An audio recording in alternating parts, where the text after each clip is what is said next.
Meus irmãos e minhas irmãs, estamos chegando ao final do nosso retiro.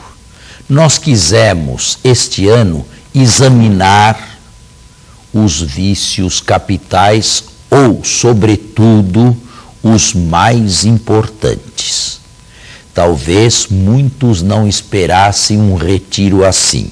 Eu disse nas primeiras meditações que um retiro pregado desta forma pode à primeira vista soar ultrapassado, linguagem com a qual não estamos mais acostumados. Disse na primeira geração, eu faço parte da última geração de seminaristas que ainda ouviam estas coisas no seminário, ditas por homens de Deus, por homens provados na virtude e homens que realmente queriam endereçar-nos ao caminho da virtude e não permitir que já em adolescentes que nós éramos se instaurassem os vícios que depois tomam uma forma e um tamanho tais contra os quais podemos muito pouco. Lamentavelmente, repito, este linguajar que estou usando neste retiro pode não soar à primeira vista atual.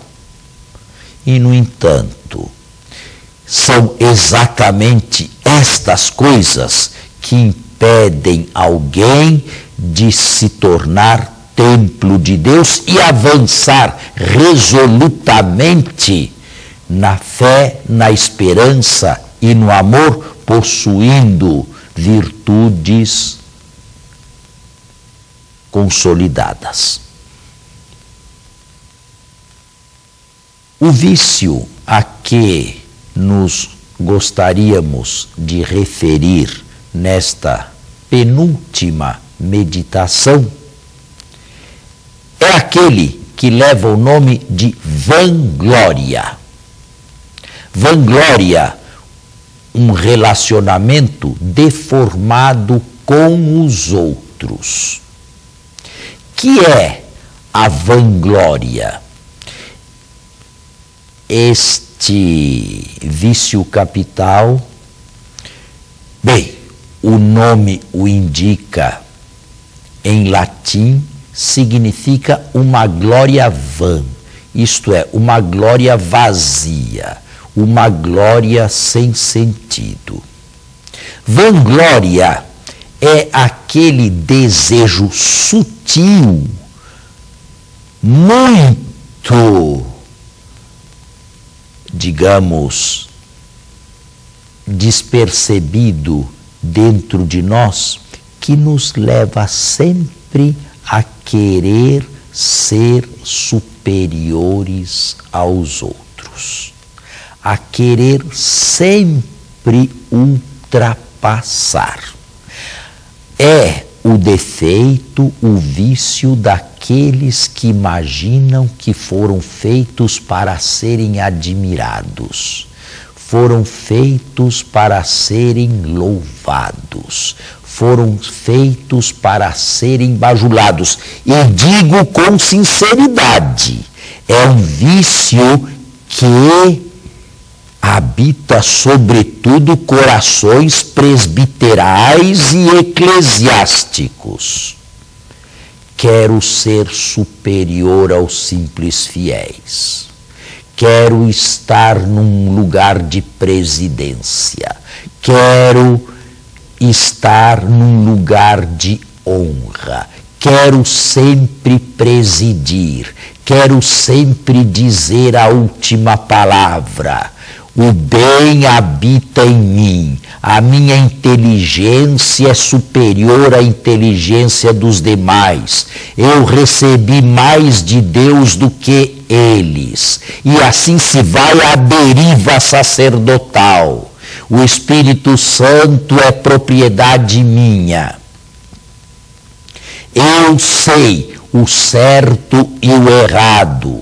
Eu tomo as decisões mais certas, eu não erro, eu não tenho necessidade como os outros, mais baixos do que eu, de pedir desculpas a quem quer que seja. Eu falo sempre de altiplano. Eu sou um porta-voz de Deus, uma espécie de Júpiter que do alto do seu Olimpo lança raios e fulmina todos aqui por baixo.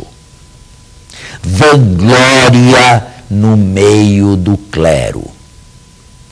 Mas também vanglória no meio dos fiéis, dentro da igreja e de todos os seres, dentro ou fora.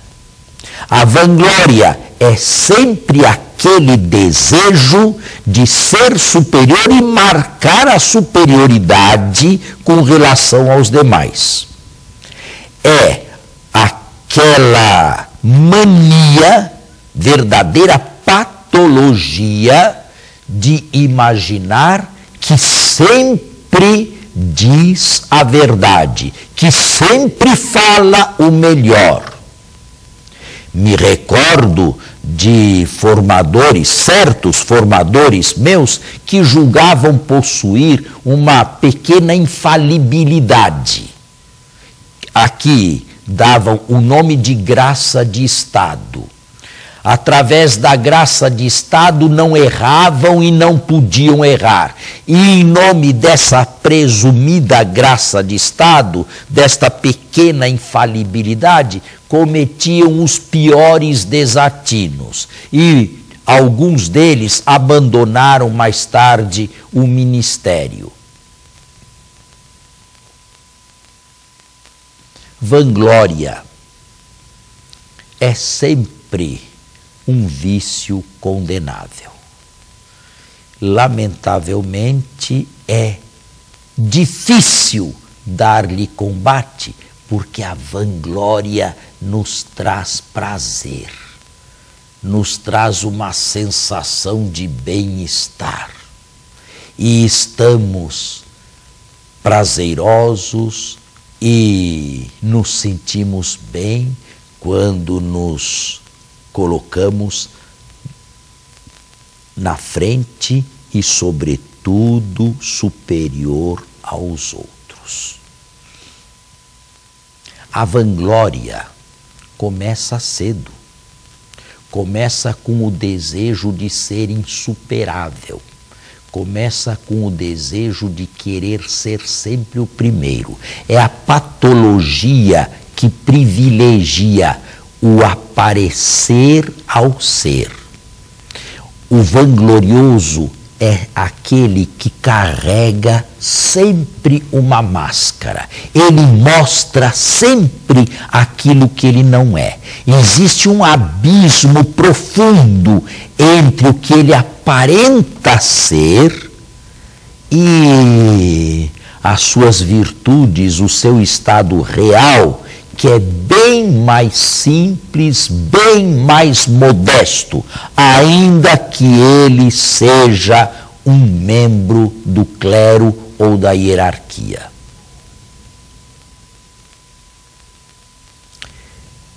É por causa da vanglória que existe a concorrência. Concorrência não significa sempre sinônimo de deslealdade, mas muitas vezes a concorrência é desleal porque a vanglória vicia os motivos que me levam a concorrer.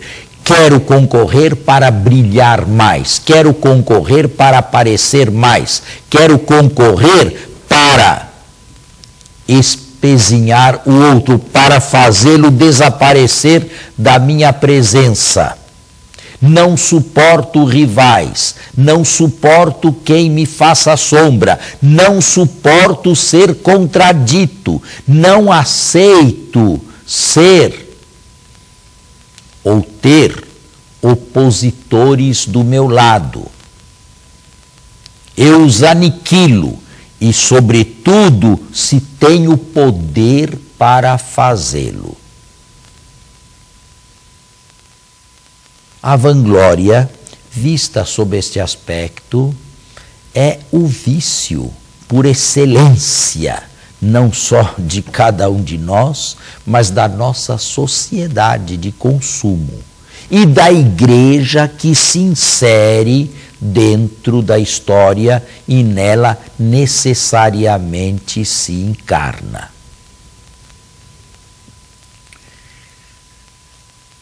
Irmão gêmeo da vanglória é o sentimento de ambição. Aqui também é preciso tomar uma certa precaução. Existem pessoas que têm, digamos, boas ambições. E é claro que é melhor querer e pretender o máximo a se contentar com o mínimo. É melhor ser uma pessoa de risco, corajosa, destemida, a ser uma pessoa medíocre, que não cresce exatamente porque tem medo do esforço e não é capaz de se impor sacrifício algum. Agora, qual é a motivação última que me leva a buscar sempre o melhor? É o desejo de servir ou é uma ambição desmedida? As mais das vezes devemos confessar que somos ambiciosos. E a prova disto é que queremos avançar não para termos capacidade para realizar um bem melhor, mas queremos avançar exatamente para ser superiores aos demais, para podermos fazer o que eles não podem fazer, para poder dominá-los de uma maneira ou de outra, e assim manifestar a todos a nossa excelência, o nosso brilho. Os vangloriosos são verdadeiros pavões e não se enxergam diante de Deus, não enxergam a própria pequenez diante de Deus, que resiste aos orgulhosos, aos vaidosos e prefere a companhia dos humildes. A vanglória, como qualquer outro vício capital, deve ser resolutamente combatida. Quais são os remédios para se combater a vanglória? Este desejo desmedido de querer aparecer, de querer ser superior, de querer ser bajulado, de não suportar nenhuma crítica, de destruir sistematicamente, se possível, a oposição. Qual o remédio para isto? Ver que esta atitude que essa pessoa toma, tanto mais grave se é um homem de Deus, ou pretende ser um homem de Deus, contemplar Jesus Cristo. Ele era Deus, ele não se apegou ciosamente a ser igual a Deus ou de natureza divina, mas se humilhou. Eu que sou nada, pretendo me exaltar. Ele que é o Senhor da história, o Criador de tudo. Nele, por ele, para ele foram feitas todas as coisas e tudo nele subsiste. Tornou-se um homem semelhante a nós, em nada diferente de nós, com exceção do pecado. Humilhou-se até a morte, morte de cruz. O vanglorioso, seja ele quem for, dentro e fora da igreja, deveria colocar-se diante do Cristo crucificado. E se ele possui, repito, alguma autoridade dentro da igreja, Esta autoridade é feita para servir, para ir ao encontro da pequenez dos outros, para ir ao encontro do defeito dos outros, para ajudá-los, para auxiliá-los com humildade. Lembrados da frase, da afirmação do velho apóstolo: quem está de pé, cuidado que não caia, examinando-se bem se não é pior do que ele, se não foi pior do que ele, se não é a máscara que usa a desmascarar, ou melhor, ocultar o seu verdadeiro lado, que é bem humilde, que é simples, para não dizer carente de virtudes. Contemplar o Cristo na cruz. Ele, Deus, se humilha desta maneira. Eu acabo por ser o contrário. Eu que não sou nada. Eu que estou carregado de pecados. Com a vanglória, caminha lado a lado a prepotência. Abuso do poder, qualquer que ele seja, incapacidade de ouvir, incapacidade de pedir desculpas quando está convencido de que errou.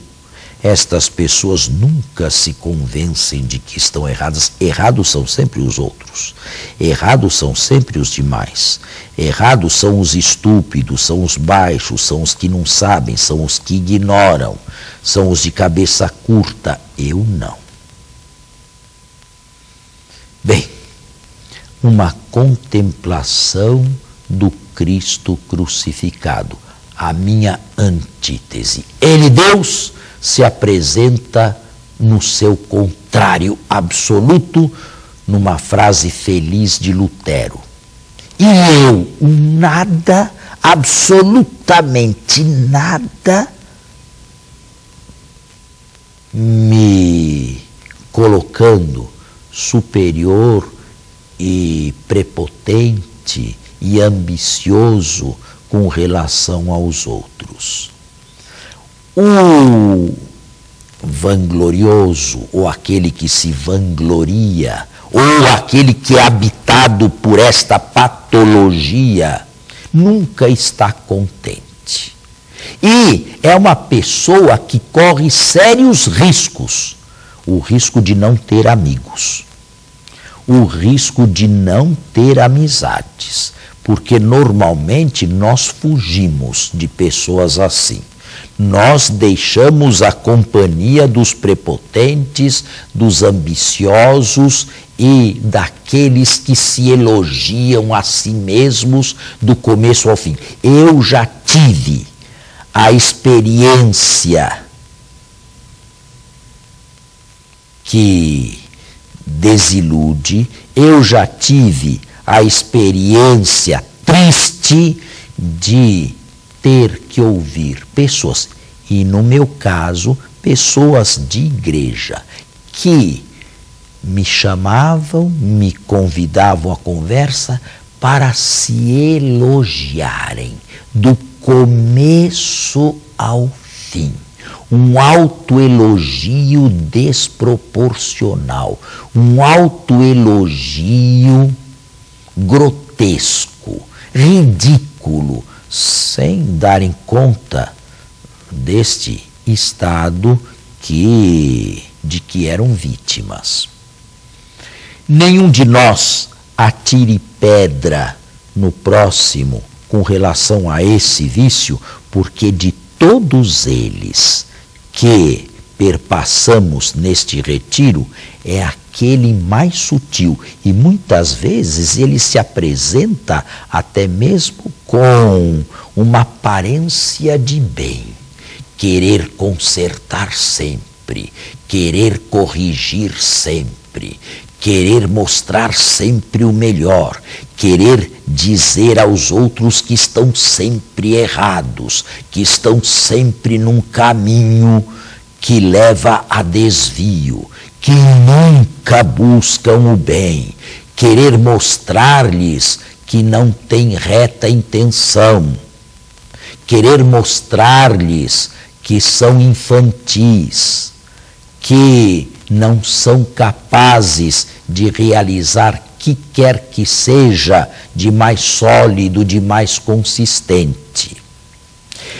Este vício aparenta-se muito com a virtude, e muitos são aqueles que o buscam sob forma de virtude, mas neste retiro e diante de Deus, nós gostaríamos de eliminar este tipo de comportamento que nos separa dos outros, que nos põe longe do alcance dos outros e que é simplesmente o desejo de não ser igual a eles.